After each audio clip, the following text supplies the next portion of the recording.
ہاں اپنے آپ کو شاباش دی تھی, نہیں وہ تو سب دھوتے ہیں نا, لیکن تو نہیں. There are people who are paralyzed, they cannot move, they cannot wash their face. There are people who don't have access to water to wash their face. There are people for whom washing face is not important. یعنی اگر آپ چھوٹی سی بھی کوئی چیز لیں گے جو آپ کرتے ہیں, جس کو ہم فار گرانٹیڈ لے رہے ہوتے ہیں, اور اس کا کتنا ہماری پوری پرسنالٹی پہ امپیکٹ ہوتا ہے, ہم نے اس کے بارے میں سوچا ہی نہیں ہوتا. تو D personalisation, less sense of achievement, اور اس کے علاوہ ایموشنل ڈس ریگولیشن جو ہے وہ ہو جاتی ہے. اور WHO جو ہے اس کو ریکگنائز کرتا ہے as occupational phenomena, not just as a medical condition. Because آپ کے اندر کیا ہونا شروع ہو جاتا ہے جب برن آؤٹ ہے, تو کرونک فٹیگ ہے, تھکے میں ہر وقت جسم دکھ رہا ہے آپ کا. اس کے ساتھ ساتھ آپ کو اریٹیبلٹی بہت زیادہ ہے, کچھ لوگوں کو ہیڈ ایک شروع ہو جاتی ہے, کچھ لوگ بہت وڈرال میں رہتے ہیں. دیر از نو موٹیویشن. آپ آ رہے ہیں تھکے ہوئے پڑھا رہے ہیں, گھر جا رہے ہیں وہاں پہ بھی تھکے ہوئے. اور آپ کو اکثر اوقات ویسے ہی فیمیلز کا ایک چیلنج ہے کہ ان کو گھر میں سننے کو ملتا ہے تم کرتی کیا ہو, بیکاز ان کے لیے امپورٹنٹ ہوتا ہے کہ گھر کے کام آپ کے کمپلیٹ ہو رہے ہیں. حالانکہ آپ دیکھیں کہ آپ کا جاب کرنا ایک شیئرنگ ہے, آپ بلز شیئر کر رہے ہیں, آپ خرچے شیئر کر رہے ہیں, آپ اپنی فیملی کو سپورٹ کر رہے ہیں, لیکن اس کو اس طرح سے پورٹری کیا جاتا ہے کہ سو واٹ, تم نہ کرو یہ کام. تو آپ دیکھیں اس کی وجہ سے جو ہمارا برن آؤٹ ہے وہ اور زیادہ ڈیپ ہونا شروع ہو جاتا ہے. وی گیٹ اور بیڈلی افیکٹڈ بائی اٹ. چلیں بیلنس کی طرف آتے ہیں. بیلنس کی کیا ڈیفینیشن ہوگی؟ What would you call balance for yourself? جی عدل کو کہیں گے بیلنس, ہاں جی, اور اوکے کسی ایکسٹریم پہ نہ جائیں, دیٹ ول بی بیلنس, ہاں جی. اور میانہ روی, ورک لائف بیلنس, جو کرنے والے مناسب کام ہیں ان کو بیلنس کے ساتھ, جو ہر کام ہے اس کو اس طرح کر سکیں جیسے ہونا چاہیے, جو SOPs ہوتے ہیں وہ آپ کا بیلنس ہو جائے گا. So you are right, basically it's the integration of your professional responsibilities and your personal well being. Because آپ ایجوکیٹر ہیں, ایک خاتون جو لگاتار گھر میں بیٹھی ہے اس کا بیلنس یہی ہوگا کہ وہ صبح سے اٹھ کر اپنی روٹینس کو کیسے مینیج کرتی ہے, ریلیشن شپ کو کیسے مینیج کرتی ہے. لیکن آپ کے لیے ایک بڑا چیلنج ہے. آپ کے لیے چیلنج یہ ہے کہ ادھر سے آپ کی فیملیز ہیں, آپ کی پرسنل لائف ہے, اور ادھر سے آپ کی پروفیشنل رسپانسبلٹیز ہیں. اور یہ یاد رکھیے گا کہ اٹس لائک اے پینڈولم, جیسے وہ سی سو ہے نا, ایسے ہوگا. کوئی پروفیشنل خاتون یہ نہیں کہہ سکتی کہ I am 100% striking the right balance.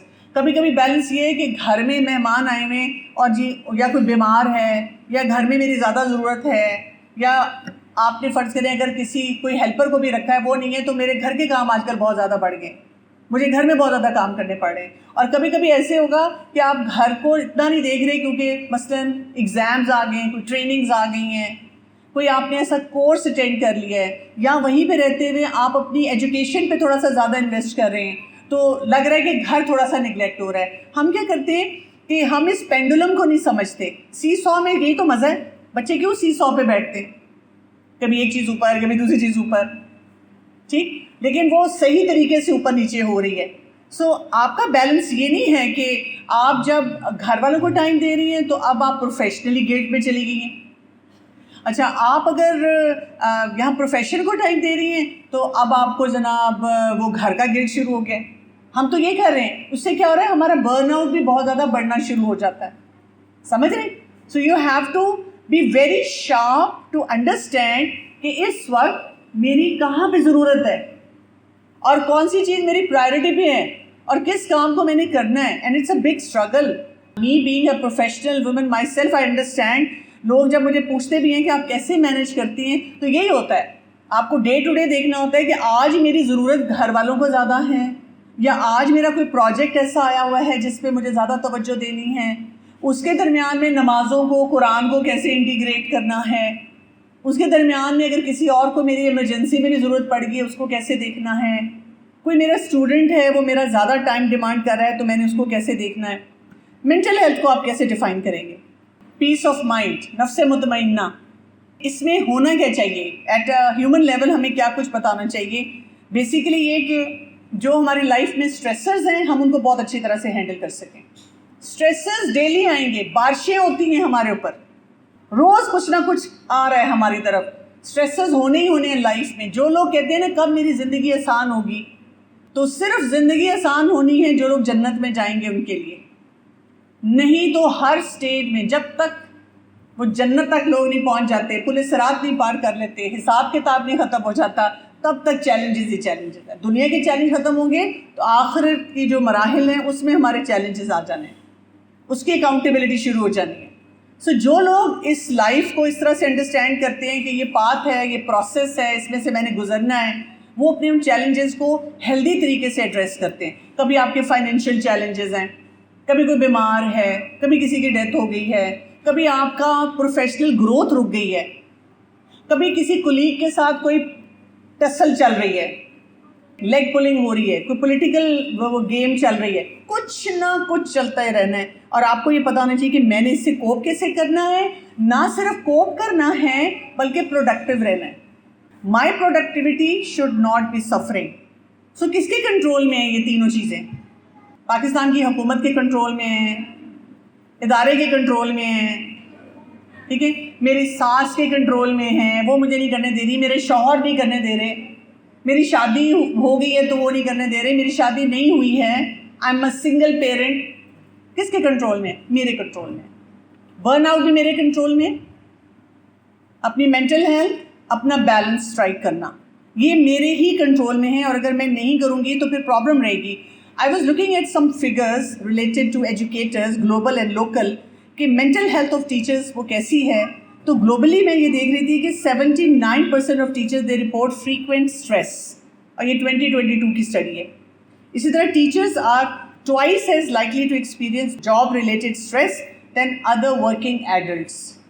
Teachers کا اسٹریس ڈیول ہو جاتا ہے اس لیے کہ انہوں نے اپنا بھی اسٹریس لینا ہے, پڑھانے کا, کرنے کا کام, اور وہ جو بچے ان کے سامنے ہیں جن کو وہ پڑھا رہے ہیں ان کی طرف سے جو چیلنجز آتے ہیں, اور پھر ان کو جو پیرنٹس کا بھی پریشر ہوتا ہے کہ اسکور اتنا ہونا چاہیے, کام ٹھیک ہونا چاہیے, every thing is in your hand.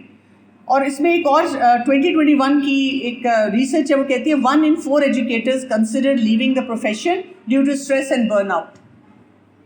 تو آپ سوچیں یہاں پہ بھی اگر ہم بیٹھے ہوئے ہیں تو 4 میں سے 1 ہر وقت سوچ رہا ہوتا ہے کہ میں کسی طرح کام چھوڑ دوں. پاکستان میں اسٹڈیز کم ہیں, لیکن پھر بھی ایک 2020 کی ایک اسٹڈی ہے, وہ کہہ رہے ہیں کہ high workload, poor administrative support and lack of respect leads to burnout in teachers. اسی طرح سے 60 to 70% college university teachers report symptoms of stress, anxiety and mild depression. Female educators report higher emotional exhaustion. کیوں؟ کیونکہ گھر پہ بھی سارا load ان پہ ہوتا ہے. پہلے یہاں پہ وہ باقیوں کا لوڈ لے رہی ہیں, اس کے بعد گھر جا کے انہوں نے اپنے بچوں کو دیکھنا ہے, اپنی فیملیز کو دیکھنا ہے, وہ والا لوڈ بھی سارا انہوں نے لینا ہے. تھوڑا سا یہ سمجھتے ہیں کہ ایک ٹیچر کی مینٹل ہیلتھ کیوں امپورٹنٹ ہے, کیا خیال ہے؟ کیونکہ ان کے اوپر لوڈ بہت زیادہ ہے. ایک تو ان کے اوپر لوڈ بہت زیادہ ہے, اس لیے ان کی مینٹل ہیلتھ بہت امپورٹنٹ ہے. دوسرا, انہوں نے ایک بہت امپورٹنٹ رول پلے کرنا ہے. Teacher is someone who is going to build the nation. Teacher نے بلڈ کرنا ہے. اب وہ ٹیچر کو اگر اپنی مینٹل ہیلتھ کو نہیں مینیج کرنا آ رہا, وہ کیسے آگے سے کسی اور کو کچھ سکھائے گی؟ پھر آپ یہ بھی دیکھیں کہ she has to have a very strong relationship with the students. اور کلاس روم انوائرمنٹ میں ہر وقت کوئی کانفلکٹ ہے, ہر وقت کوئی نہ کوئی اسٹوڈنٹ بدتمیزی کر رہا ہے, آپ کی بات نہیں سن رہا, آپ کو تنگ کر رہا ہے. اچھا, پھر یہ کہ آپ اگر وہاں پہ چیخ رہے ہیں, چلا رہے ہیں, تو اسٹوڈنٹس کو تو موقع مل جاتا ہے کہ اس ٹیچر کو تو ہم ایسے پٹا لیتے ہیں, ہم اس کو اتنا تنگ کرتے ہیں, یہ چیختی رہتی ہیں, چلاتی رہتی ہیں, اور اس کے بعد ہماری کلاس نہیں ہوتی, اور جناب ہم آرام سے فارغ ہو جاتے ہیں, موسم انجوائے کرتے ہیں. ٹیچر واک آؤٹ کر جاتی ہے. جب ٹیچر چیخ رہی ہے, چلا رہی ہے, بیکاز اس کی اپنی مینٹل ہیلتھ اس کے کنٹرول میں نہیں ہے, تو اسٹوڈنٹ کو فوراً سمجھ آ جاتا ہے کہ we can get away with her, ہم اس کو بہت آسانی سے ہینڈل کر سکتے ہیں. لیکن اگر ایک ٹیچر کی مینٹل ہیلتھ اچھی ہے, وہ ریزیلینٹ ہوگی, اس کو غصہ آئے گا, she will manage her anger and then she will make sure کہ جو اس نے پڑھانا ہے وہ پڑھائے. سمجھ رہے ہیں بات کو؟ وہ اپنا کام جو ہے اس کو کمپلیٹ کرے گی. پلس اس کی ٹیچنگ میں کریٹیوٹی اور انوویشن ہوگی. وہ یہ نہیں کرے گی آنکھیں بند کر کے جو 5 سال والے پہلے والے نوٹس ہیں وہی پڑھاتی جا رہی ہے, کہتی ہے اب اور کیا پڑھاؤں, میں اس سے زیادہ نہیں سوچ سکتی, مجھے نہیں یہ چیزیں سمجھ آتی, بس جو ہے میں نے ویسے ہی پڑھانا ہے. وہ یہ نہیں اسیس کر پائے گی because of her mental health status کہ میں گھر جا کے سوچوں کہ اچھا اب جو اسٹوڈنٹ ہے وہ تو نہیں خوش ہو رہا، اب جو اسٹوڈنٹ ہے وہ تو ایسے بات کرتا ہے، اب جو وہ اسٹوڈنٹ ہے اس کو تو ایسی ایگزامپل چاہیے. ٹھیک ہے، ہمارے اندر کیا امپروومنٹ آ رہی ہے، کس چیز کو ہم نے بہتر کیا ہے. So how will you shift burnout سے لے کر آپ کو جو بیلنس کا جرنی کرنا ہے وہ کیسے کرنا ہے، کیا کرنا ہوگا. سب سے پہلے کس چیز پہ کام کرنا ہوگا؟ سوچ. آپ کا جو پیراڈائم ہوتا ہے، جو انر پیراڈائم ہوتا ہے، آپ کو اپنا مینٹل شفٹ لے کر جانا ہوگا، پیراڈائم شفٹ کرنا ہوگا. پیراڈائم شفٹ کیسے ہوتا ہے؟ آپ میں سے کتنے لوگ ہیں جو پرفیکشنسٹ ہیں؟ شاید کالج میں نہ کرتے ہو، گھر میں کرتے ہو. گھر کی بات کریں، صفائیاں، کمروں کی سیٹنگ، یہ چیز ایسے ہونی چاہیے، یہ چیز یہاں پڑی ہونی چاہیے، ادھر سے ہلنی نہیں چاہیے. جو پرفیکشنسٹ مائنڈ سیٹ ہوگا وہ آپ کے لیے پرابلمٹک بن جائے گا. That is not a good criterion. کئی لوگ ایسی بات کرتے ہیں نا کہ وہ فلاں میری تو کام والی بالکل اچھی صفائی نہیں کرتی، جب وہ صفائی کر کے جاتی ہے پھر میں دوبارہ صفائی کرتی ہوں. ٹھیک ہے، پھر میں دوبارہ صفائی کرتی ہوں. سو اگر آپ کا یہ ایٹیچیوڈ ہے، آپ اتنے پرفیکشنسٹ ہیں، تو پھر آپ دیکھیں کہ آپ ہر چیز میں کیڑے نکالیں گے بہت جلدی. اس نے یہ نہیں کیا، اس نے یہ نہیں کیا، وہ یہ نہیں ہوا، وہ دیکھو یہ کر رہا ہے. اسٹوڈنٹ کو بھی آپ انف اسپیس نہیں دے سکیں گی. سو آپ کو پرفیکشنزم سے پروگریسو مائنڈ سیٹ کی طرف جانا ہے. آپ نے اپنے آپ کو بتانا ہے کہ میری گروتھ ہونی چاہیے. یعنی میں اپنے آپ کو جو 6 مہینے پہلے دیکھ رہی تھی، اب اپنے سبجیکٹ کمانڈ میں، اور اگر میرے کوئی چیلنجز ہیں، میرے اسکلز ہیں، اس میں کتنا گرو کی ہوں، how much I have grown. میں آپ کو بتاؤں کہ میں پرسنل ایک ایکسپیرینس آپ کے ساتھ شیئر کروں گی. ہمارا نا مائنڈ سیٹ وہ ہے ریٹائرمنٹ مائنڈ سیٹ، کہ کب میں نے ریٹائر ہونا ہے. جو لوگ برن آؤٹ والے ہوتے ہیں اور بیلنس لائف والے نہیں ہوتے، وہ پتہ کیا انتظار کر رہے ہوتے ہیں کہ میری بھی ریٹائرمنٹ ہو جائے گی، پھر مجھے بینیفٹس مل جائیں گے، پھر میں ہنسی خوشی اپنی زندگی گھر میں گزاروں گی. لیکن آپ اگر ریٹائرمنٹ کے بعد ایسی ہنسی خوشی زندگی گزارنا چاہ رہے ہیں تو آپ ریگریس کر جائیں گے. ٹھیک ہے. اچھا، میں بھی یہی سوچتی تھی کہ بچوں کی شادیاں ہو جائیں گی اور اس کے بعد میں فارغ ہو جاؤں گی اور بس میں آرام سے بیٹھوں گی، اللہ اللہ کروں گی، اچھی طرح دوبارہ قرآن پڑھوں گی اور اس طرح کے کام ہوں گے زندگی میں. اللہ تعالیٰ نے نا جھٹکے دیے تھوڑے سے، اور جھٹکے ایسے دیے کہ مجھے اور لرننگ کرنی پڑی. کچھ فیملی میں ایسی سچویشنز آئیں، سینیریوز آئیں جو مجھ سے ہینڈل نہیں ہو رہے تھے. And I realise oh my God, you can not retire. یہ تو اس سے بھی بڑا ایک چیلنج آ گیا جس کو مجھے بھی فیس کرنا ہے اور اس کے مطابق سوچنا ہے، اور مجھے اس کے لیے پڑھنا ہے، اور اس کے لیے مجھے اپنے آپ کو ٹرین کرنا ہے، اور مجھے کچھ سیکھنا ہے. سو اس دن میں نے فیصلہ کیا، that time I was 50 years old. میں نے اس دن فیصلہ کیا، آج سے 10 سال پہلے. مجھے یہ سمجھ آ گئی ہے کہ اللہ تعالیٰ نے کسی بھی انسان کے لیے ریٹائرمنٹ نہیں رکھی ہوئی. ہم ریٹائر ہو ہی نہیں سکتے. اگر آپ کا یہ مائنڈ سیٹ ہو گیا تو پھر آپ کیا کریں گے؟ جیسے میں نے اب کیا کرنا شروع کر دی ہے، I have started reading those books. اور میں پڑھا رہی ہوں کہ جب آپ کی ایج زیادہ ہوتی ہے، آپ کے بچوں کی شادیاں ہو رہی ہوتی ہیں، آپ کو لگتا ہے کہ آپ کو بیماریاں آ رہی ہیں یا آپ کے دروازے پہ کھڑی ہوئی ہیں، آپ نے اپنے آپ کو ہیلدی کیسے رکھنا ہے، پازیٹیو کیسے رکھنا ہے، اپنی گروتھ پہ کیسے کام کرنا ہے، اپنی لائف کو کیسے بہتر بنانا ہے، کانسٹنٹ لرنر کیسے بننا ہے، نیو چیلنجز کو کیسے دیکھنا ہے، ان کو کیسے انڈرسٹینڈ کرنا ہے. اور اس سے کیا ہوا کہ مجھے لگا میں دوبارہ سے جوان ہونا شروع ہو گئی. اس ٹرم کو ہم کہتے ہیں لانجیوٹی. لانجیوٹی یہ ہوتی ہے کہ for your age you don't look regressed, تھکے ہوئے، پریشان. یعنی اگر میں آپ سے کہوں کہ آپ اپنے بارے میں سوچیں کہ 10 years یا 20 years فرام ناؤ میں کیسی ہوں گی. ویل چیئر نظر آ رہی ہے، اسٹک نظر آ رہی ہے، بڑھاپا نظر آ رہا ہے، جھریاں نظر آ رہی ہیں، چیئر پہ بیٹھ کے نماز پڑھتے نظر آ رہے ہیں. بہت ساری ایسی امیجز نظر آ رہی ہیں. اگر خاندان میں شوگر ہوئی ہوئی ہے کسی کو تو شوگر نظر آ رہی ہے، بلڈ پریشر نظر آ رہا ہے، اور اس طرح کی کیا کیا چیزیں نظر آ رہی ہیں. اگر یہ چیزیں نظر آ رہی ہیں اور کوئی کتابیں نہیں نظر آ رہی، کوئی واک کرتے ہوئے آپ پارک میں جاتے نظر نہیں آ رہے، ہیلدی کھانا کھاتے نہیں نظر آ رہے، اسی طرح نماز پڑھتے نہیں نظر آ رہے، ڈاکٹرز کے ٹرپس نہیں نظر آ رہے، that means there is something seriously wrong. You have regressive mindset. You don't have a progressive mindset. سمجھ رہے ہیں؟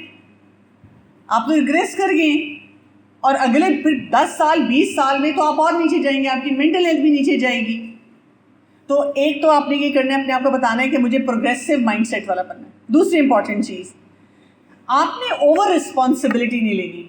اوور رسپانسبلٹی سے زیادہ آپ نے ہیلدی باؤنڈری سیٹ کرنی ہے. ہمیں نا جو مرضی آ کر جو مرضی کہہ جاتا ہے, لاسٹ منٹ ٹاسک ہمارے ذمہ ڈال جاتا ہے, اور ہم وہ لے کے جو نکمے لوگ ہیں ان کو فری ہینڈ دے دیتے ہیں کہ وہ کچھ بھی نہیں کر رہے, اور ہمیں کوئی نہ کوئی کہہ دیتا ہے تم کر دو نا, دیکھو نا تم کر دیتی ہو نا, تم کر دیتی ہو نا. اور اس کی وجہ سے کیا ہوتا ہے, ہماری مینٹل ہیلتھ افیکٹ ہونا شروع ہو جاتی ہے, وہ ہم نیگیٹو ہو جاتے ہیں, ہمیں غصہ آنا شروع ہو جاتا ہے, ہمارا برن آؤٹ شروع ہو جاتا ہے. Healthy boundary setting, healthy boundary setting سے یہ ہوتا ہے we give opportunity to those people who are lazy, who are procrastinating, جو اپنا کام نہیں کرتے وہ اپنا کام کمپلیٹ کریں. ہم اس طریقے سے کام کرتے ہیں. گھر میں بھی آپ نے کسی سے بدتمیزی نہیں کرنی ہوتی, لیکن آپ نے, میں نے کہا نا, ہیلدی باؤنڈری سیٹنگ کرنی ہوتی ہے.